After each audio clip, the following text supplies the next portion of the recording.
In my annual address, I announced a number of initiatives associated with the goals of diversity and diversity in the life of our university. This is not a new goal for Rutgers. It's something to which the institution has held for more than 40 years, and with extremely good results, particularly in the composition of our student body. I want to give you a brief update on a couple of those initiatives, and I'll answer questions about more, and more updates will follow as we go forward. The one that got the most attention was the Rutgers Future Scholars Program, through which we will be identifying rising 8th graders in our 4 hometowns of Newark, New Brunswick, Piscataway, and Camden, and sticking with them throughout the rest of their high school careers, 8th grade, 9th grade, 10th grade, 11th grade, 12th grade. We'll do all of that in collaboration with the school districts, those respective 4 school districts. And the idea is to put our arms around these young men and women, make sure that they take the college prep courses that will enable them to be admitted to Rutgers, make sure they visit our campuses as frequently as possible so they become accustomed to what a college campus is like, and promise each of them at the outset that if they're admitted to Rutgers, their tuition and fees will be entirely covered.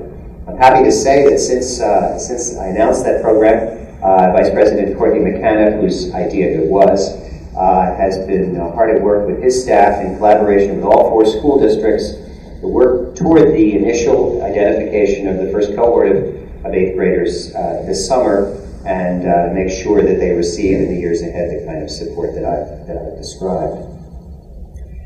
Another observation I made was that another observation I made in my annual address was that compared to our student body, which fortunately looks a lot like the people of New Jersey, our faculty and staff are much less diverse. Only 3.7% of our full-time faculty are African American, 2.7% are Hispanic Latino, and we need to do a lot better. I'm in the process of appointing the President's Council on Diversity and Equity, whose chief responsibility, not whose only responsibility, but whose chief responsibility will be to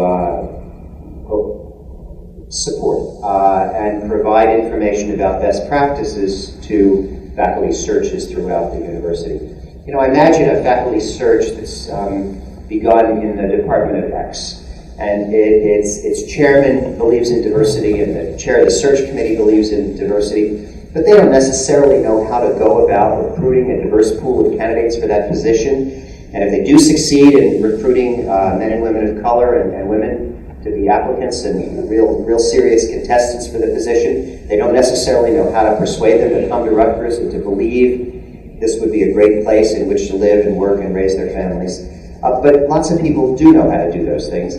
There are best practices well honed at Rutgers and across the country, and I want a strong President's Council on Diversity to work with me and Phil Hermansky and Provost Steve Diner and Interim Provost Margaret Marsh and all of the deans to ensure that every faculty search is truly treated as an opportunity to diversify the faculty. It doesn't mean that some of those searches will not result in the appointment of white guys. They will, that's fine. But I want to make sure that every search maximizes its potential to bring an appointment that diversifies our university. Other initiatives are underway as well, including a national conference on diversity in higher education. It will be held about exactly a year from now on the Rutgers campus. Our partners in this conference are Columbia University and the College Board, both of which have admirable records, as we do, in advancing diversity, and you'll hear more about that national conference in due course. Brian, UCC Council Representative and concerned student. That's who I am. My question is this. How diverse is the Rutgers Board of Governors in regards to race, gender, and sexual orientation? Or rather, how many members of the Rutgers Board of Governors are not heterosexual Caucasian men?